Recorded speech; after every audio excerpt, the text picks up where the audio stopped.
hey, we already have a black boy booked on this shoot. We really won't have use for you. Thank you for coming. That's how blunt it was. This no is not a reflection of your career going forward. You can't let a no stop you from getting that next yes. Do the self-work first, and then it will reflect in your outer work. So why is it got to be so damn tough? Welcome to the Toughness Podcast. My name is Paddy Steinfort, your host, and we have a very special guest on today, a very unique background. He has been featured in Cosmopolitan, Italian GQ, Italian Vogue, French Vogue, Spanish Vogue, name the Vogue he's been in it. He's one of the world's top models. He has been the face of Ralph Lauren. He's walked in fashion shows in Milan and New York. He also has side hustles in movies, TV series on HBO and NBC, music videos. A fascinating life, and we're gonna peel back the layers of that. Welcome to the show, Broderick Hunter. Yo, what's up, you guys? Thank you, man. Patty, what an intro, bro. Thank you for that. Hey, I'm just reading what your agent gave me, and I was like, damn, where do I stop? Because I actually left some stuff out there. Oh, man. I'm very grateful for the accomplishments and stuff. It hasn't come easy, but I'm every time, it's funny, like nowadays when I'm like doing another interview or podcast, and they kind of just name little things that I forgot about. And right. I'm just like, sheesh, bro, that's crazy. Right. And we'll circle back. There's more to get to there, but it's an incredibly unique story. And like you said, it hasn't come easy. It's even just that list, which I left off some things and we'll dig in on it, but even just that list, it's pretty impressive for a kid who grew up in Rancho Cucamonga, California, right? Yes, sir. Yeah. Back in the day, if I was to ask, your family or the people you grew up around in that community, whether they saw Broderick Hunter as a future world-level model, what would the response have been? Hell no. A hard pass. I was so focused on basketball back then. People saw me more going to a Division I basketball, to play Division I basketball over being anywhere on TV or in a magazine or even doing anything I'm doing right now. So it definitely became a surprise to me as I started advancing and doing more in the realm of entertainment. Yeah. And that did actually unfold for you a little bit. Like you had a dream of Division I basketball playing in college. If I'm not wrong, you got yourself a scholarship, but it didn't quite go as planned. Yeah, I got hurt, lost it. I got hurt twice in my career, actually. That kind of just put a hole in the balloon. Just going back to that time, I haven't really mentally been back there in a while. Just going back to that time it's just so crazy. 2009, I was in Florida. I was having a great camp because I wasn't recruited at a high level in my high school career. So I had to go to camp to get re-recruited, and went to the camp, did great, got a few other offers. And I finally got attention from the school I wanted, University of Central Florida. And then went to practice and got hurt again. And they was like, you know what? Sorry, but we don't have the budget to keep you here. So we're going to have to send you home. Like, fuck. So that's kind of how the basketball story went. And then, attempting to go to junior college and do all that kind of stuff. But then that's kind of how I got segued into modeling. So yeah, well, I mean, not many of us can say there's plenty of people who've been injured trying to get into college ball, right? Yeah. Not many of them can say I was trying to scratch around doing JUCO, and then all of a sudden I fell into modeling, and that's literally what happened for you, right? Somehow I did a photo shoot. I don't know how that I ended up on camera. How did that happen? Like, I'm curious. You're a better looking man than me, objectively, and lies. Thankfully, this is hopefully most people are just going to be watching the audio of this, so they can believe you if you say that. But I was injured when I was about that age. It didn't end up in me being a model. So how does that happen for you? Well, when I was in junior college, I was going to a junior college in my hometown, and then what really happened was during my time in being in practice, a photographer by the name of Tyron Red, shout out to Tyron, had DM'd me and said, hey man, you have a good look. I think you should get into fashion. And I was like, oh, nah, I'm good. And then he was like, no, I really think you should actually try this. So I gave it 2 weeks to kind of think about it. I'm like, okay, maybe I should do a photo shoot. Maybe I shouldn't. Talk to my girlfriend at the time about it. And she said, it could be another segue because right now you're trying to play basketball, you're trying to do this, you're really trying to recover. It might be a good way to, just try something distraction different. Even.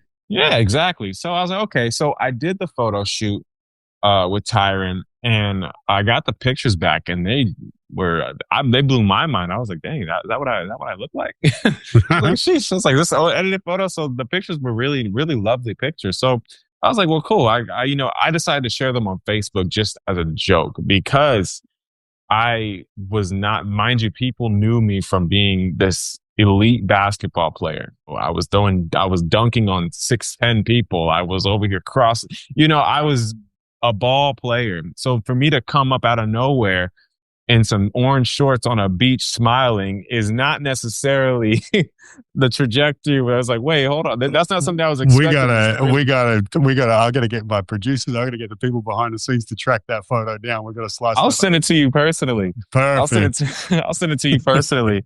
So the photo drops. I posted on my Facebook, and then, bro, when I tell you, it was like a wildfire. Like blogs and all kinds of stuff just started popping up. A few lower end agents were kind of reaching out and stuff like that. Hey, do you have representation? We can get you on this magazine, that magazine, blah, blah, blah. And I wasn't really believing all of it just because I was like, okay, look, this is all happening way too fast. Like, I gotta let's pump the brakes. So about a year later, I actually 6 months later, I started taking it more seriously. Okay, I'll do more photo shoots.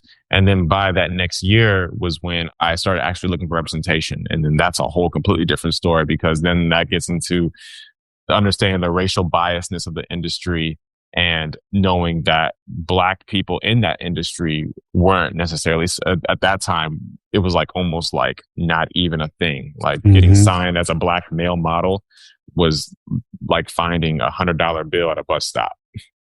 Right. So, and I haven't done that yet. I don't know if any of the listeners have, but I haven't found $100 bill I haven't found $100 bill at the bus stop. Yet. We'll circle back to that, because that's a very interesting and very unique part, and particularly relevant to the topic of the show, of like some of the shit that you particularly have had to go through that's even over and above what most models deal with getting into the industry and making it ahead. And I wanted to actually grab that bit, because let's park the individual stuff that you had to deal with, even just the concept of being a model, right? Mm-hmm. There would be plenty of people, as I say that out loud, who are like, what a life, right? What a life. You just turn up, you smile. Maybe you don't even smile. Maybe you just look grumpy for a day and you get paid, and that's great. Maybe, probably not. There's a little bit more that goes on behind the scenes. And I'm curious how much, like, I often will ask, one of the questions that we ask all of our guests is, what does toughness mean in your industry, in your experience? And particularly because you went into high-level college sport, and unfortunately it didn't work for you, or fortunately, probably, if you let it play out. More fortunate than not. Fortunate. So what you would see as in that, like you said, the basketball bubble, where people have a specific definition of toughness, and then what does toughness mean in the world of being a professional model? Like, how is that? How some people would be like, how is that even tough? Like, what's toughness look like in that world? Honestly, just the same way it is in sports, there's a mental toughness component that is always added to this industry and in life. There's a physicality toughness where you're lifting weights, you're preparing your body physically to endure something. Same thing in life and in career. There's a mental aspect to it. So in modeling especially, the mental aspect is the hardest thing outside of the physical aspect, because you have to be in shape. You have to, like, they're not just casting guys just to, like, okay, looks okay. Like, they want guys cut, they want guys in shape. So there's two sides to it. For me, the mental aspect of it was the hardest part, was because it was trying to understand my self-worth and understand where I could fit into an industry that was not accepting of me and that did not want anybody that looks like me, acts like me, or talks like me. But they wanted it to a very small degree. So trying to fit a basketball into a damn freaking like almost like not even a basketball. I said it's almost trying to fit a circle into a square, basically. Right. You just don't fit in. So I really had to hone in on having to find my self-confidence in terms of being mentally ready to endure what these people are about to tell me. And going to these casting offices at that time, it was very blunt. Like, hey, we already have a Black boy booked on this shoot. Please come again some other time. Or I'd go into agencies and they'd be like, hey, we already have a black boy signed. We really won't have use for you. Thank you for coming. They will literally tell you this to your face back then. So imagine you're going into you're in your realm, Patty. Imagine you're going somewhere where you're just trying to like look for a new opportunity. And they say, well, we already kind of have somebody that looks like you, talks like you, and is in your profession. We don't find use of you here. I don't really think you'll find use of anywhere here. You should try somewhere else, because that's another thing that I got. Oh, you won't find what you're looking for here in LA. You should probably go to South Africa. Or you should probably go down to this place. We don't want you here. That's how blunt it was. So for me being new in the industry and understanding that, hey, I was in the gym, getting my body right, looking the very best I possibly could. There was another component that I completely wasn't familiar with, and that was the mental battle of having to block out the bullshit and having to block out these words and put love back into myself. Wow, that's an incredible, hard to imagine experience for anyone who hasn't faced it to that degree. And I want to try and put some numbers or some crystallize what you're talking about. Firstly, I want to bookmark, tag let's come back to what it means to put love back into yourself. Okay? I want to, if I forget it, tell me about it. But right now, while we're still on that story and on that journey of discovery almost for you, of that's actually what toughness means here. It's not just physically preparing, which we'll also put numbers on. But how many times were you rejected in that way where it was I imagine that if I went and tried modeling and I would be unsuccessful, but there would be some responses where you're not what we're looking for, but not as specific as you're 6'6" and white. We already have one of them, right? How many times, estimate, did you hear those words of, we already have a black guy, see you later?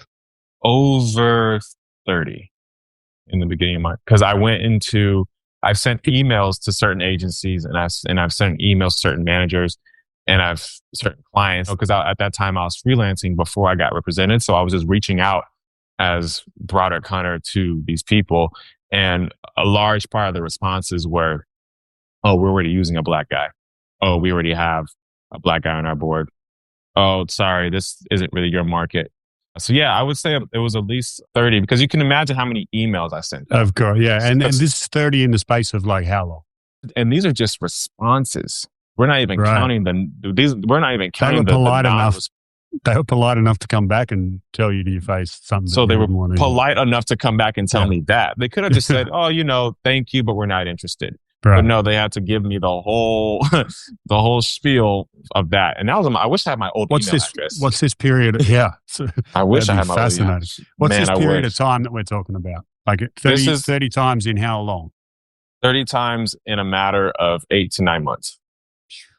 So this has happened. And like you said, this is just the flat out race-based rejections versus the other rejections and the non-replies, right? So there's a tidal wave of no's. And at what point during all of this are you no, I'm going to keep doing this?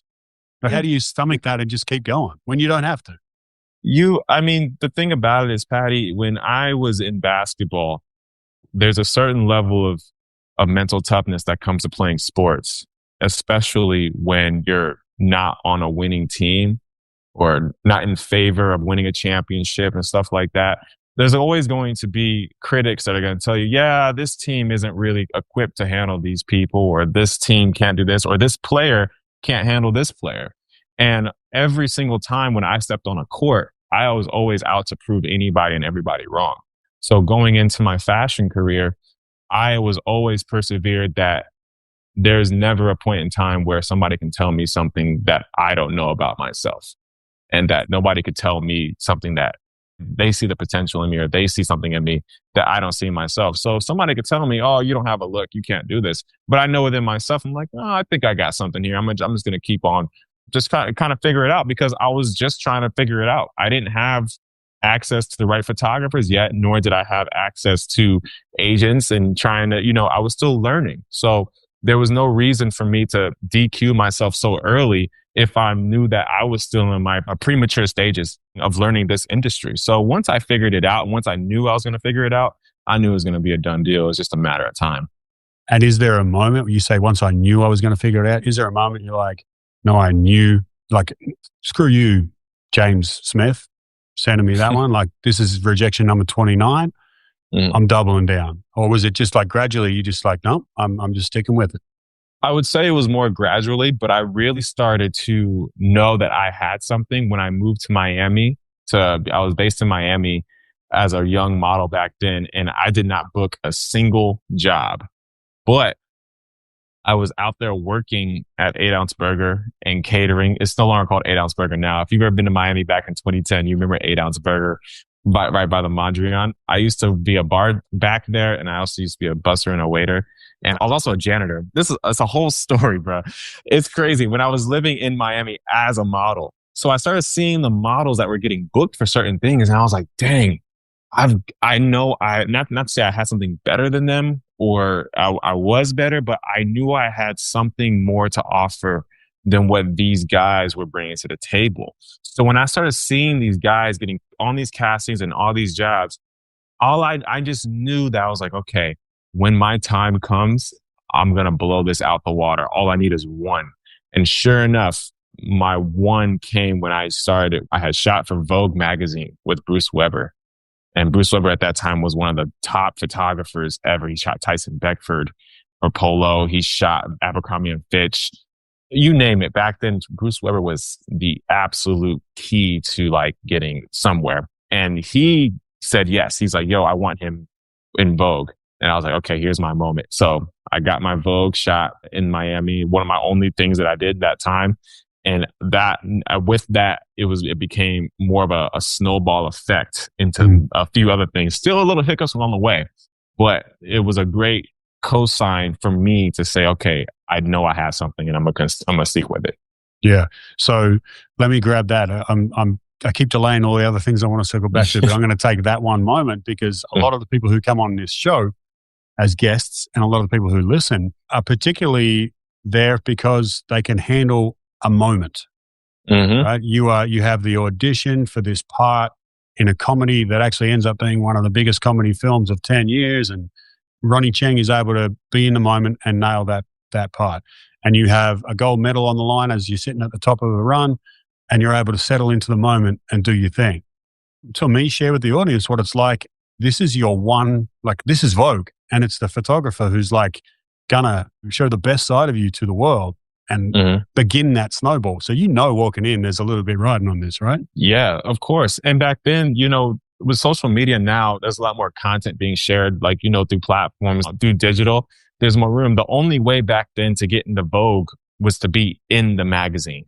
You had to make the cut. They took like hundreds upon hundreds, possibly close to thousands of photos. And it would have to go through a long period of approval because it wasn't just myself that was featured in the spread. It was a few of us. I was just the only Black boy that was featured. So out of all these photos, they had the decision to make, okay, who's going to be involved in these shots? So to be featured into that at that time was like, yo, God is good, because it gave me that light that I was waiting for to say, okay, I hope I have this, because just booking the shoot was one thing. To be actually featured, that was definitely like, okay, we're getting somewhere here. So if Bruce Weber at that time saw something, then I was like, okay, I can definitely do some more. And sure enough, I did. And as you go into that session, and you knew you were being featured before the shoot or after? I knew I was being shot for it. I didn't know I was being featured. So So in order to be featured, you want to be as good as you can on camera and put your shit out there, right? Now, I'm pretty awkward when it comes to taking photos. I don't know about everyone else who's listening. And when someone tells me to smile or stand a certain way, there's an innate I can't do that. I'm not good at pretending. If I don't feel like smiling, I'm not smiling.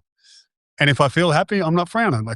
I can't do that. How do you get yourself into a place where you're not awkward in front of a camera? Or has this always been a thing for you? That's just a mental exercise. You get more comfortable over time. But with me, I was so determined and focused to nail everything because I was already studying so hard on the people that were being used, what was being shot, how are they being shot. I would always try to test myself in front of my camera. I was very studious because I wasn't being shot. I wasn't booking jobs. So the only way I could prepare myself to book these jobs and to be on the set and kill these shots was to privately invest in the time to make sure my angles are right, working on different emotions, different things with my eyes, to just make sure every shot they took, it landed. Because as a black boy back then, there was no margin for error.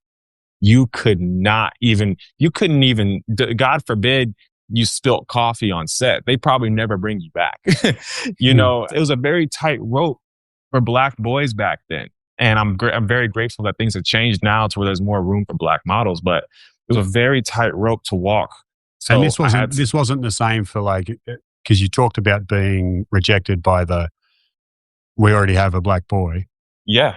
But that it wasn't like they only had one Caucasian boy and one Asian boy. Like this was very specific to you. This was very specific to ethnic models, especially black models back then. I'm sure Asian models went through a degree of what I'm talking about, limiting the limited, discrimination, stuff like that. The industry was very, very fickle, and over the course of time, since like 2018 with the Me Too movement, the doors opened up for change, and I'm so happy to see that. But back then, you had no margin, no room for error. And so tell me, like scaling a little bit more or crystallizing that, it's really interesting to hear the attention to detail you put in behind the scenes. No one's watching. You're doing your own shoot. You're trying to teach yourself, right? Mm-hmm. Purely through practice. And we talk occasionally on this show about the 10,000 hour rule of like people get really good by just doing a shitload of what they do. Yep. Like how many hours would you have done of that while you're in Miami, not booking work? How much of your own shit did you do? Well, to give you, so can I map out my day for you? Go right ahead. Okay. So Monday morning, I would wake up, it'd be 7 a.m. and I'd have to walk, not cab, but walk to 8 Ounce Burger because I couldn't afford a cab. I walked to 8 Ounce Burger. It was about a two mile walk up there. It took me like 45 minutes to get there. So we'd open at about 8 o'clock when the doors for us open at 8 o'clock because we have to prep. So we prep for 2.5 hours. Then my time would start there at around 10 o'clock. So 10 o'clock comes in. I work from 10 to 5. So from 10 to 5, I'd be working at 8 Ounce, stuff like that, doing the bar backing, the sweeping, dishes, all kinds of stuff, just because I needed to make extra money. 5 o'clock would end. After 5 o'clock, I would go to the high school I used to janitor at. I janitored under the table under this guy that couldn't do it anymore because he was just a little older and he kind of just needed some help.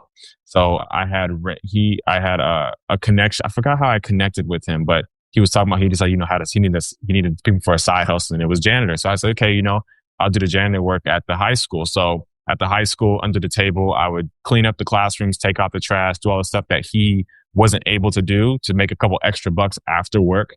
So after 5 o'clock, I would be at the school from like 6 to about 8:30.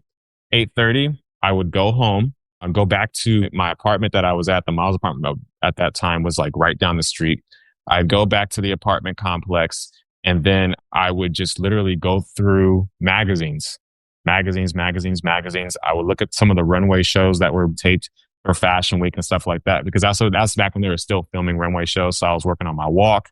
I was studying photographs. I was seeing who's been shooting what until about 12 o'clock at night, 12 midnight. So from 7 to 12 midnight, I'd fall back asleep. Then I'd wake back up at 7 a.m. again and do it all over again. And that was for 4 or 5 months straight. Yeah. And then on top of that, all that money I made from doing the 8 Ounce Burger work and the janitor work, I was able to save a little bit of money to buy my ticket to Milan to do Milan Fashion Week. And that's when I booked this D Squared fashion show. And then Sierra was saw the fashion show, and that's how I booked the Sierra video. Wow. That is, that really accelerated towards the end there, that story. And then Milan is a whole different story. Like Milan was a whole so that's the thing. Like, so you bought your own ticket. You weren't booked when you went. You just turned up and said, "Hey, someone who needs a model." I had a representation out there. They invited me to come out there, but they weren't covering my flights and stuff because they just said, "Hey, yo guys, Fashion Week is here. If you guys want to come and go to castings, come and go to castings."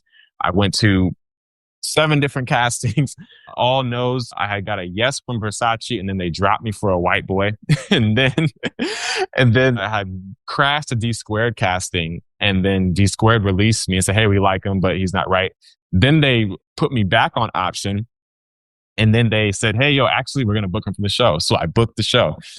Milan was a whole different story, like similar to 8 Ounce Burger in Miami and Janitor.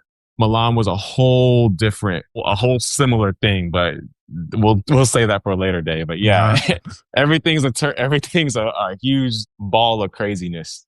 Yeah, it sounds like it. It sounds like, I mean, that even just that 4 or 5 months that you mentioned in Miami of doing it every night. I know that there was one of my favorite lines from a Kanye West song is where he says, doing 5 beats a day for 3 summers. Like he literally just would go to his basement every night and mix music and cut. And it's an undervalued part of him becoming a guy who basically shifted an entire music industry because he forced himself to do the work. He did the work. Mm-hmm. And even if you didn't get work, you did the work. That's really interesting. Did the work. Tell me a little more about, so while we're on work, a lot of listeners are probably more familiar with the work of doing, not modeling, but of at the very least, working out, trying to keep fit. What does that work look like for you these days? How much time do you have to put in keeping your body in shape, not just in shape, but in the type of shape that will keep you on the contracts that you're on? Oh, well, I mean, I definitely have a trainer now. I'm about to be 30. I used to, when I in my early 20s, mid 20s, you could eat bullshit, still keep your figure. Nah, not anymore. So I have a very good trainer now, and I just mainly focus on my upper body and abs because my legs get bigger. So in fashion, they don't want you to they don't want athlete legs. Yeah, they can't.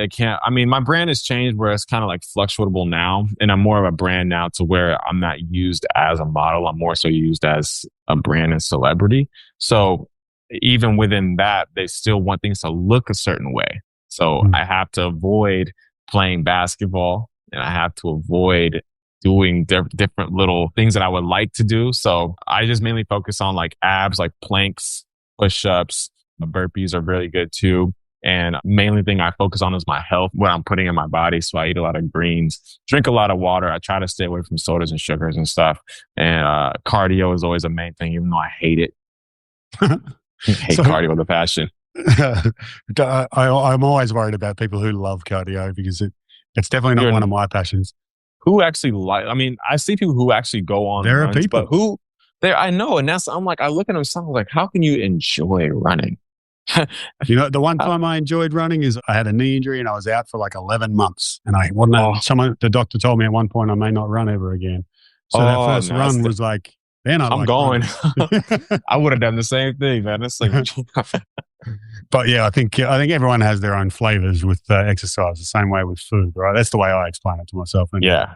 Talk a little more about, so you mentioned the trainer there, and we don't have to talk specifically about trainer, but a lot of people who come on here, Olympic medalists, millionaire traders, you name it, when they're working at the top end of their field, they often haven't gotten there by themselves. They might have started the journey by themselves, which you've described in great detail. But as you get along and you get representation and as you start to find your way, did you have a mentor, or are there people you look at and you're like, I wouldn't be where I am now without that person or those people? Yes, there's a very, very prime group of lists of people that have been in my life, in my career, that I would not be where I'm at all if it wasn't for them. And one of those people, he's no longer with us. His name was Michael Maddox. He was my first agent that got me signed into LA agency, the Miami agency. So he was my very, very first person that stepped into my career that actually knew the industry, knew the ins and outs, and plugged me into these certain places. God rest his soul. But yeah, Michael Maddox was a great additive. I had a great mentor in New York at the time. His name was Dallas J. Logan. He was a photographer, and he still is a photographer still to this day. And he basically took me under his wing and gave me a roof over my head when I was in New York, grinding it out. And he became like my uncle back then. So Dallas Logan was a huge part of my growth. And then also just the peers and people that I've met along the way, like, Christopher Holland, my current brand manager, Chris is like my big brother, and he's always had my best interests. So my hat goes off to Chris always, because he came from the same type of background I came from, just trying to figure it out. And when we started working together, we started figuring it out together as well. So now he's blowing up with Doug Holland. He's got other clients and stuff. And my parents, of course, man, my parents just, they invested all this time and money in me to play basketball. and then, and then all of a sudden, like, hey guys, I got a photo shoot to do. You mind sparing some change for a plane ticket? How was that? Let's talk about that. Sheesh, man. I think about it is I never told my parents that I was going into fashion. I kind of just did it the whole time. Wait, time out. I know. Mum's walking the aisle at the grocery store. She sees you in Vogue and she's like, wait, that looks like my something son. like that. It's something like that. The real way the story goes, when I was doing fashion, when I started the first photo shoot I had with Tyron Red, I posted it to my Facebook. And at that time, my mom didn't have a Facebook. Okay. So she didn't, then 2009, 2010, my mom wasn't on Facebook. Facebook back then wasn't the Facebook of today. When you posted on Facebook, it was only to your friends. Nobody else outside of your friends would see these posts because they were not your friend. One of my friends got a whiff of my photos on my Facebook, shared them with, oh, hey, look at my friend Broderick's pictures on Instagram, on Facebook. Oh my God, that's cool. I know his mama. The mom, the mom of my friend showed my mom the pictures, and my mom was like so confused, like, wait, what? What is that? Wait, huh? So out of nowhere, my mom came into my room and she had asked me, she was like, hey, how's school going? I'm like, school's going good. It's like, how's practice and stuff? I'm like, yeah, practice is cool. The guys are good. I'm just working it out. Yeah, okay. Anything new going on? And I'm like, nah, nothing new. Everything's pretty chill. Okay. Well, you keep up the good work. I'm like, okay, thank you. So I didn't tell her. So then I had overheard her talking one day, and then she calls me over, and then she pulls up some of the photos that she saw. And they weren't raunchy photos. I'll send you the photos. They were very tasteful photos. They just like, they were swimming suit shit. So she asked me, it's like, hey, like, what is this? Like, these are very beautiful photos. What's going on? I was like, Ma, a photographer reached out. I had said I wasn't going to like go for it, but I kind of did it. And I liked them. So I just posted them. And, now he was like, okay, cool. Well, this is great. Have you told your dad? And I was like, no, my dad's a parole officer. He was a parole officer back then. So he's retired now. And he's a 6'5", 250-pound black man. And I was just like, sheesh, I don't even know if I want to tell my dad about this new venture, because I didn't know about my new venture. I didn't know I was going to, be going off. I just shared some photos. So the way I told my dad, my mom had briefed him on, because my mom can't hold water. My mom had briefed him on like a few of the photos and stuff. I had brought home, here's how I really broke the news to them about how I started modeling. I had brought home my first magazine cover for On Fitness. It was in the grocery store. I picked it up and I said, hey guys, take a look at this. So I slammed down the magazine. I was like, yeah, guys, look at this. They literally did not even make, like, not a bat of an eye. Just literally just went and continued watching TV. Continue watching TV. And I got so pissed. And I was like, what? Like, I'm making something of myself here. Like, I found a new avenue. Like, I did this. I'm over here making success. Like, what the, like, you guys aren't proud? Like, what are you guys talking about? My dad said, how do you expect us to celebrate something with you that you didn't let us in on? Oh, that hits. And I immediately, because they were absolutely right, I didn't let them in on it. I didn't invite them on this new journey. So from then point on, after I gave them an apology, I was like, you know what? You guys are right. They're like, this is great, but you can't ask us to sit at a table without pulling out a chair for us. So from that point on, I let them in on everything in my career. And from then on, they were very supportive and extremely generous with their time and their efforts to, see me through this new avenue. So that was a big lesson for me. That was a very big. point. It's cool. It's cool. It's the sort of thing you might be like, I wish I learned the lesson a different way, but sometimes if you don't learn it that way, you won't learn it, right? Exactly. Exactly.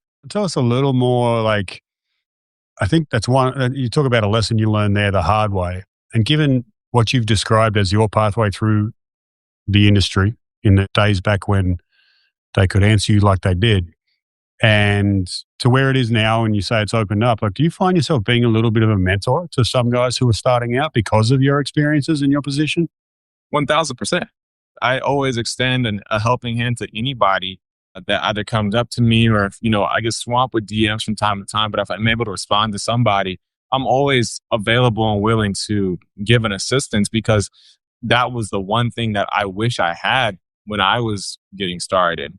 I didn't have a lot of guys that I looked up to that were willing to give me valid advice or even just acknowledgement from some of the top supermodels that I was around at the time that I could have used that from. And then they're just very selfish with the information. And a large part of them were black men, unfortunately. The white guys were giving me more information about the industry than the black guys were. And that kind of made me feel some type of way. Because I was like, okay, if we're 10, and if we are in this, as you guys say, like one gets in, we all get in, then why am I the one being shut out? So that really kind of bothered me in my early stages of my career. And I just made it a point to never do that to your black generation that's coming up. Younger models in general, especially young black models that were trying to come into the industry today, and they're trying to make a name for themselves. Yeah. And you mentioned there the advice that you did get from some pros, perhaps not people you wanted, but now you're in a position to do that. Yes, 1,000. What's some of the advice that you give that you're like, I wish, kind of like you learned the hard way by leaving your parents out? What are some other things that you've discovered along the journey? You're like, I wish I knew that when I was 22 instead of 30. When it comes down to that kind of stuff, it's more life advice. It's more life driven, because in the industry is forever changing. Life is forever giving us the reoccurring lessons. Until you get the lesson, life is always going to throw you these lessons, whether it's in relationships, business, being a good person, whatever. Life is continuously throwing us these little nuggets that we have to get to advance to the next life or to the next level. And when it came down to industry, the advice I would give to the younger generation is to just stay on course, really. This no is not your whole no. This no that happens right now is not a reflection of your career going forward. Because if I would have listened to my first no, and I told you about those messages that I got in emails or in person going to agents and casting directors, if I would have let one of those no's stop me from my trajectory, then I wouldn't be the person you're talking to today. And I wouldn't be the person on the TV shows. I wouldn't be the person on the magazines. I wouldn't be the person at these success talks. Wouldn't be in Ciara's music video. And I'm damn sure wouldn't be in Ciara's music video. That was great. So you can't let a no stop you from getting that next yes, because there's always going to be no's. There's going to be yeses too. So take the no's with the yeses and keep going. And another piece of advice that I would say to people is just don't work outer in. Don't want these things out here and then work on yourself as a secondary. The main thing you want to do is be a good person. Do the self work first, and then it'll reflect in your outer work. So like a lot of times you'll meet people who are really great at what they do and they're amazing at their craft, all kinds of stuff, but they are not good people. And it takes away from that. It's like, they're good at what they do, but they're an asshole. I'd rather meet somebody who's not that good at what they do, but they're a very nice person. Because guess what? We can always get better at what we do over time. But if you're not a good person first, that completely takes away from any opportunity that people don't want to be around you. Then there's no point of even wanting to associate. So I would say focus on the values of being a good person as a first hand. Yeah, and you called that inner work there, right? And yep. Some of the people who are in sport would refer to this thing as the inner game. It's the battles that go on inside yourself.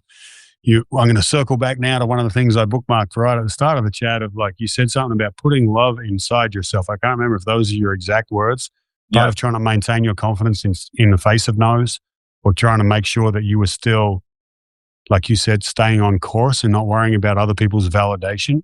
Is that what you're referring to when you say the inner work? When I say the inner work, it's an accumulation of all that, including that. When I say inner work, I mean the things there's a craft on the outside and there's a craft on the inside. There's certain things that we are all saying, damn, I'm trying to stop doing that. Or, hey, I got to tighten this up a little bit. Could be anything.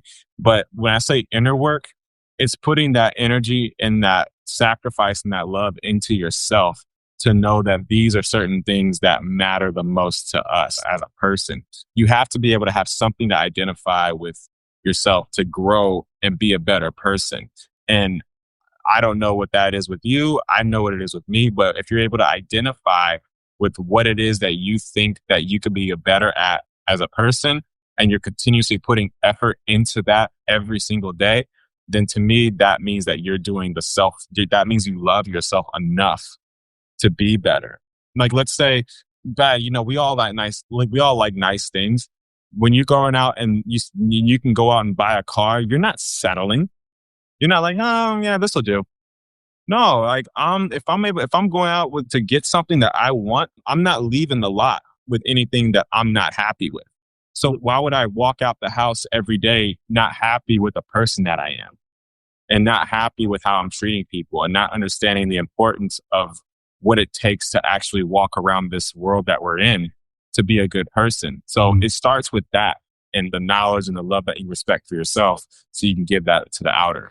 It really, really cool reflection of a quote that Will Smith, as he started to transition to Instagram and become refamous, he had a little monologue that really hit me when he was talking about the value of self-discipline and of being true to yourself and saying, here's what you got to do, and you can't bend on those standards, because self-discipline is self-love. Why would you feed your future self bad shit if, like, you clearly don't love yourself? You're not doing the right thing by yourself. And I thought that, like, what you just described there is that in more words. And in particular, if you're comfortable with it, like, often I will work with an elite performer and we'll actually get down to that level of, what are your non-negotiables?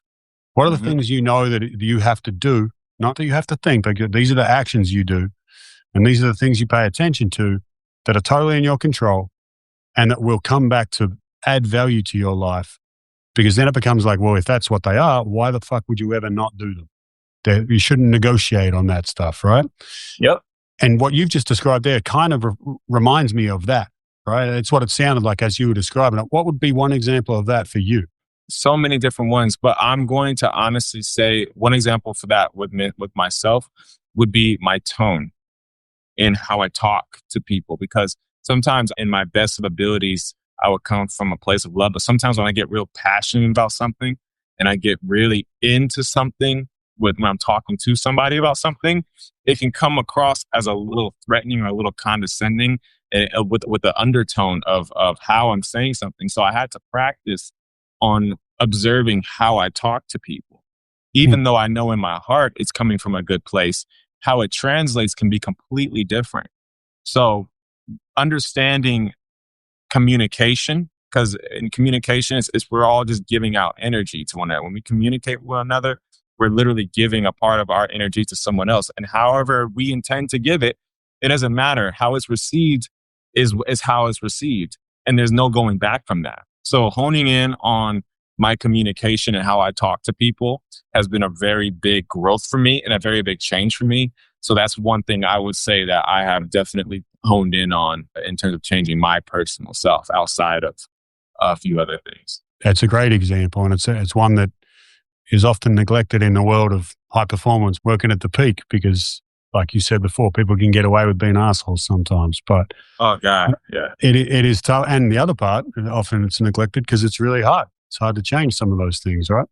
How long have you been working on that for? Honestly, it was brought to my attention when I was like 24. It's been a consistent process, and I've gotten a lot better with it. With my friends, my families, and all that, they've seen my growth. But it's something that's a never ending thing. We always have, anytime we observe something, we always have to stay on top of it, because we can, just like how something gets better, we can easily fold back into it. You know, when you work out two times a day for 3 weeks straight, if you go 6 months without doing a single workout, guess what you look like from those 2-a-days for those 6 weeks is not going to reflect on where you are if you take 6 months off. So it's a consistent work process that I've made very prominent to always hone in on that along with just even eating better and just little stuff. I'm always, there's little things that we're always trying to do better, but I know my tone for one is something that I'm always consistently working on since I was like 24. Great analogy of like, just like your body, if you don't want to use it or lose it, right?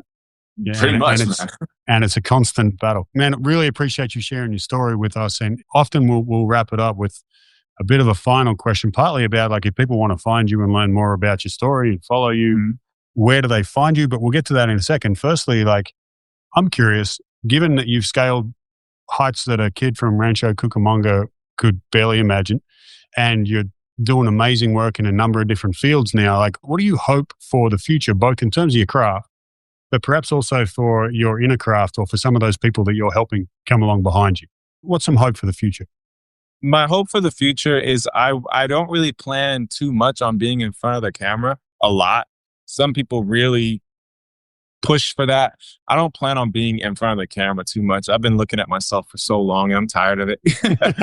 So I don't plan on being in front of the camera too much. I'm definitely going to be merging more behind the scenes with directing and writing, and I'm studying in that as well. I also plan on doing more public speaking. I'm taking a lot of speech classes right now to just share my story, but also I've really found that a lot of people have dealt with what I've dealt with in their life and in different ways. So I just plan on kind of just working more or less in entertainment and more so in life, more like life speaking, different, mentoring programs, and just really continuing to just kind of just be an example to the newer generation of celebrities and people and public figures on how they should be giving back over just sharing their work and talking about their work.